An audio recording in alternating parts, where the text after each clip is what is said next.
السلام علیکم، بسم اللہ الرحمن الرحیم۔ اسلام بڑا پیارا اور خوبصورت دین ہے۔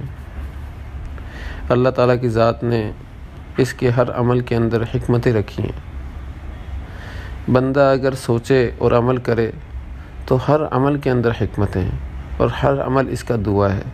مومن کا آپس میں ایک دوسرے کے ساتھ دعاؤں کا تبادلہ ہوتا ہے۔ اب جیسے چھینک کو لے لیں آپ، یہ جو چھینکنے کا عمل ہے اس میں بھی اللہ تعالیٰ کی ذات نے زبردست حکمتیں رکھ دیں، اور وہ حکمتیں کیا ہیں یہ دیکھیں آپ کہ بندہ جس کو چھینک آتی ہے اگر وہ الحمدللہ کہتا ہے، اللہ کی عظمت اللہ کی بڑائی بیان کرتا ہے، تو سننے والے کے اوپر واجب ہو جاتا ہے کہ اس کو دعا دے۔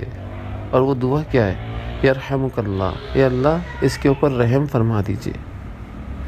پھر جب یہ یرحمک اللہ کہتا ہے تو جس کو چھینک آئی تھی، اللہ تعالیٰ فرماتے ہیں کہ اس یرحمک اللہ کے کہنے کے جواب میں چھینکنے والا اس کو دعا دے، یہدیکم اللہ ویصلح بالکم، ان الفاظ کے ذریعے کہ اللہ آپ کی کو ہدایت عطا فرمائے، رہنمائی فرمائے آپ کی، اور آپ کے اعمال کی اصلاح فرمائے۔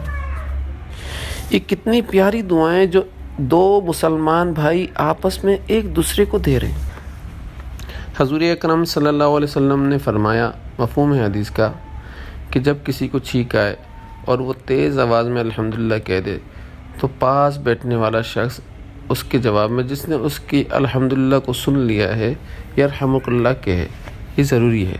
علماء حضرات فرماتے ہیں ایک دفعہ چھینک آئے تو یرحمک اللہ کہے، دوسری دفعہ چھینک آئے تو یرحمک اللہ کہے، اور تیسری دفعہ چھینک آئے تو پھر پیارے رسول اکرم صلی اللہ علیہ وسلم فرماتے ہیں یہ زکام ہے۔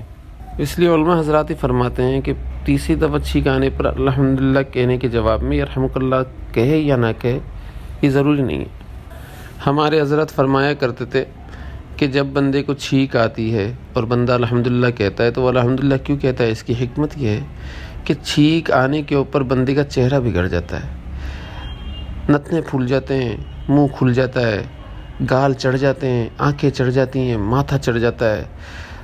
تو اگر یہ چہرہ ویسا ہی رہ جاتا چھینکنے کے بعد بھی تو کیسا بھیانک لگتا، جانور لگتا، حیوان لگتا۔